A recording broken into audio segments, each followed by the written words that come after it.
Hello there guys, it's Mercy and welcome back to another product comparison, and today I want to do a comparison between the original Pulse released around June of 2021 compared to the Pulse Elite which was released around last month of 2022. So I want to do like a quick comparison if it's worth it for you to upgrade from the Pulse to the Pulse Elite, or should you keep your money, buy the cheaper Pulse and just forget about the Pulse Elite. Before we start with the mouse, I want to talk about the boxes because the boxes feels different. So the Pulse Elite here have a much more nicer professional looking box, meanwhile the original Pulse, some people like this packaging but I feel like it's scream very OEM feel. But yeah, boxes aside, I think the Pulse Elite looks nicer. And I want to start off with something that it's easier, the easiest thing for me to compare is the shape, because they're identical. So they're modeled after the G Pro Wireless or the G Pro X Superlight, which is safe shape, medium sized. I think it's about 87 to 91 grams on the original Pulse and 70 to 75 grams on the Pulse Elite. So I'm just gonna put them side by side here. Again, Pulse Elite, and the G Pro X Superlight. Again, very similar, but the Pro X still feels tad wider compared to both of them. So I would say they're pretty close. They're not identical, they're not 1-to-1, but they're close enough that unless you have them to A/B side by side, it's basically a G Pro shape. Now, so shape aside, the build quality is actually something that is pretty obviously different. The Pulse Elite feels like it's made out of much more solid material that's barely any flex side by side, up to down.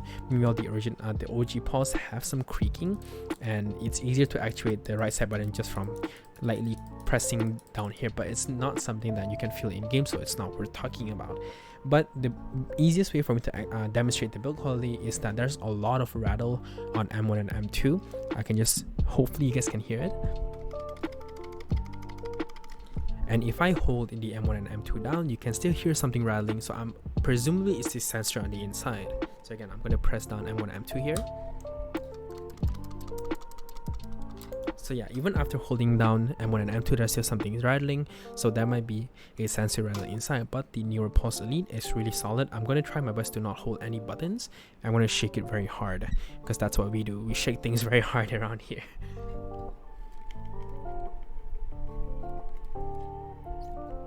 So yeah, there's nothing, there's no noise made, there's no creak, there's no flex, and all build quality, I can give it straight to the Pulse Elite. This thing feels like a tank compared to the original Pulse.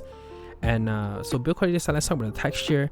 And the easiest way for me to differentiate them is that the Pulse Elite feels like PBT.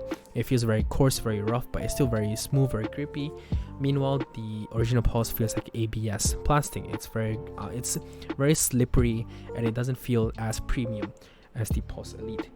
And not to mention, the Pulse Elite also comes with much more customizability. We have a honeycomb shell for the M1, M2 in the back. Meanwhile, the Pulse only comes with the back shell. So I can say that the texture overall feels much more premium, much more top notch on the Pulse Elite more than the original Pulse. So texture aside, now I'm going to start to talk about the buttons, because I feel like this is the biggest upgrade coming from the Pulse to the Pulse Elite. The buttons on the Pulse Elite overall just feels much more nicer. It's like 11 out of 10 quality. It feels nice. The buttons feel snappy. They feels really good to play in game. And overall, the buttons itself just feel super duper good. M1 and M2 have barely pre and some post travel, but you can barely feel it in game. And the huge upgrade is the side button. They remove the feature where you can replace buttons for covers, so you can have buttons on the right side for left-handed gamers, but they got rid of that and gave us better side buttons. This feels nice.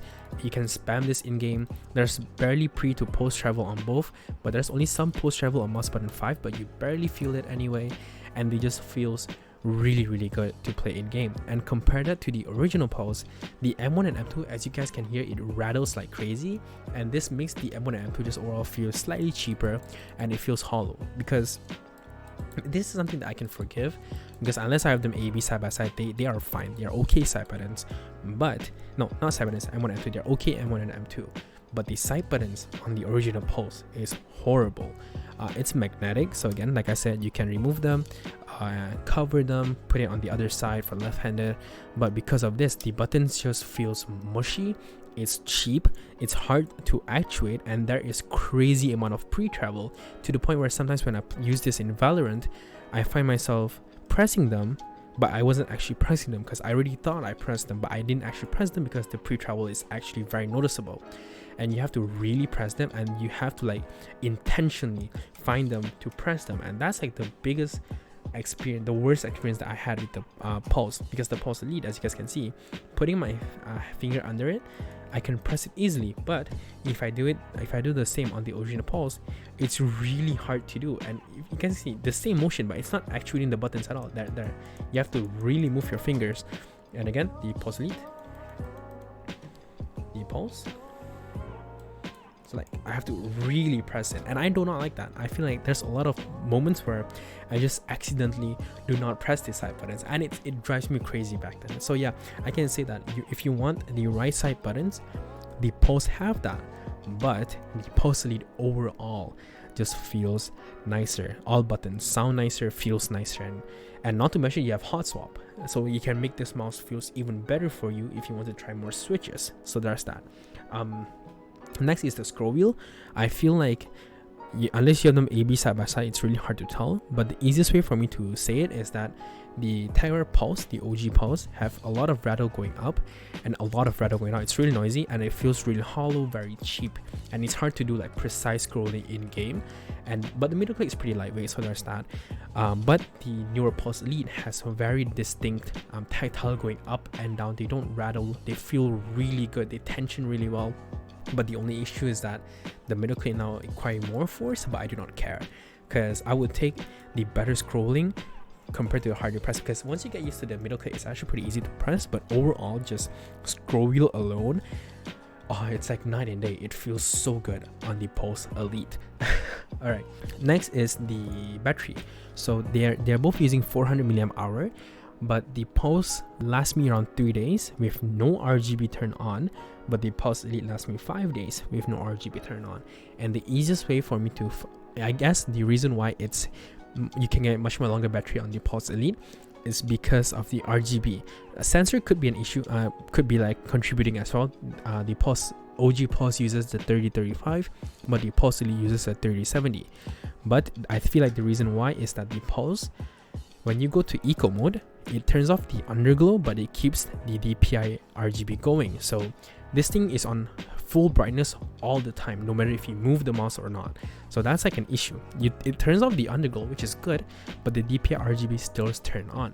Meanwhile, the newer Pulse Elite, when you go eco mode, so I'm just gonna turn eco mode, it will blink and it turns it off. So no matter what you're doing, there's no RGB going on the mouse at all. So this is full legit eco mode, no RGB on the DPI and underglow. So if you're looking for a much more nicer battery for long-term use, the Pulse Elite will do that better than the original Pulse.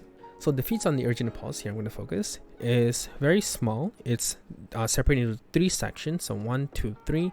They're really thin and they are not rounded off. So on mousepad like the Grandmaster here, you can easily feel like it's scratchy. It doesn't feel smooth to play at all in game. And because the weight is really heavy and the mouse feet is really thin, I feel like the mouse just overall doesn't feel that good to play on both my Grandmaster, my HyperX Fury, and my Fantech MPC 900.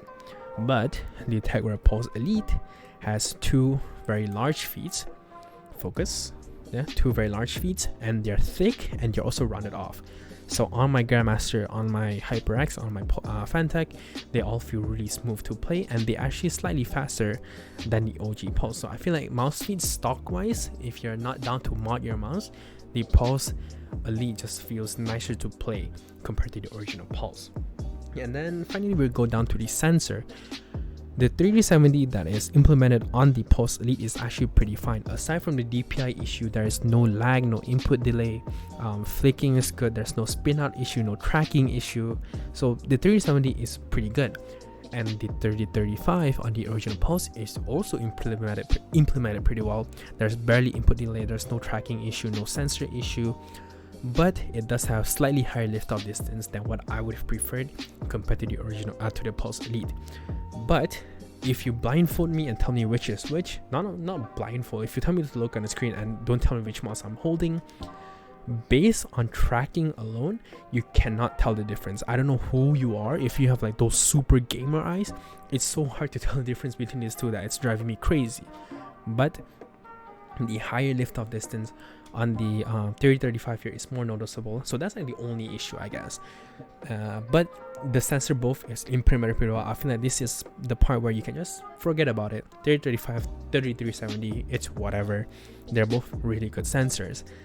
And yeah, I think that's about it. I feel like there's a lot of difference are mostly just down to the buttons and the build of the mouse, because the sensor is pretty decent, the wireless performance are pretty decent, and the battery performance, well, the pulse rate is just better, but they're also pretty decent. But the biggest difference you can see is mostly the quality. The pulse rate quality just overall feels top notch. It's super night and day.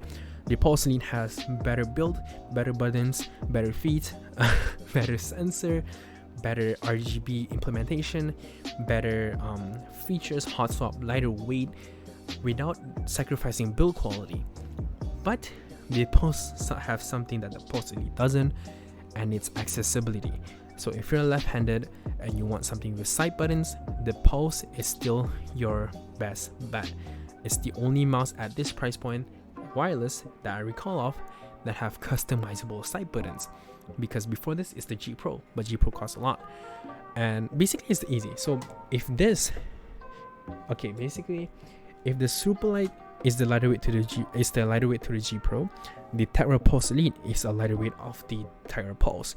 Both have side. I don't have the Pulse. Just imagine I have a Pulse right here. G Pro, sorry. Imagine I have a G Pro right here. The G Pro is a heavier weight of the G Pro X, have two side buttons, and they both feel mushy because of the magnetic feature. And then the Pulse Elite is the Pro X Superlight, both lightweight, got rid of the magnets, and have better side buttons. Both of them combined still cost cheaper than buying one G Pro X Superlight. So there's that. I feel like if you already own the Pulse and you love the mouse and you don't mind the weight, there's barely any reason for you to upgrade, because the mouse is actually pretty good. It's just not for me. But if you find that the weight is heavy and you don't like the side buttons, maybe you can take a look at the Pulse Elite, because it's overall the same shape but better in every aspect except for left-handed accessibility. But if you don't have a Pulse to begin with, skip the Pulse, get the Elite.